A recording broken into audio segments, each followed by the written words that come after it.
उत्तराखंड विधानसभा का मानसून सत्र काफी दिलचस्प नजर आ रहा है। सत्ता पक्ष और विपक्ष के बीच तीखी बहस देखी गई, लेकिन इस बार ये बहस इतनी बढ़ गई कि बवाल बड़ा खड़ा हो गया है।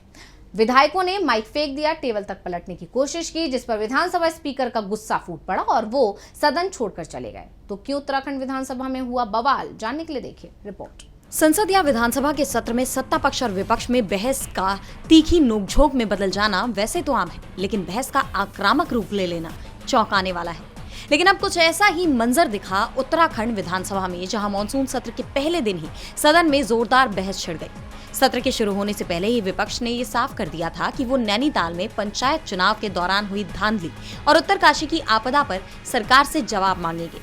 और सत्र के शुरू होते ही विपक्षी दल यानी कांग्रेस के विधायकों ने सरकार से इन सवालों के जवाब मांगे।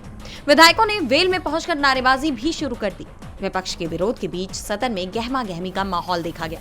विपक्ष के विधायक इतने गुस्से में आ गए कि विधानसभा सचिव की टेबल तक पहुंच गए, जहां उन्होंने न केवल टेबल को पलटने की कोशिश की, बल्कि माइक और अन्य सरकारी संपत्ति को भी नुकसान पहुंचाया। स्पीकर के सुरक्षा कर्मियों ने भी विपक्ष के नेताओं को रोकने की कोशिश की। इस दौरान कई बार सदन को स्थगित करना पड़ा। जब बवाल बढ़ा तो विधानसभा अध्यक्ष रितु खंडूड़ी ने भी इस पर कड़ी आपत्ति जताई। उन्होंने विपक्ष से अपील की कि वो सरकारी संपत्ति को किसी भी तरह का नुकसान न पहुंचाए। विपक्ष के आक्रामक प्रदर्शन के चलते सीएम धामी का माइक भी खराब हो गया। उन्हें दूसरी टेबल पर जाकर बोलना पड़ा। इसके बावजूद दोनों पक्षों में गतिरोध खत्म नहीं हुआ और जब तीसरी बार सदन स्थगित होने के बाद फिर शुरू हुआ तो विधायकों ने सचिव की टेबल पलट दी और माइक उखाड़ दिया।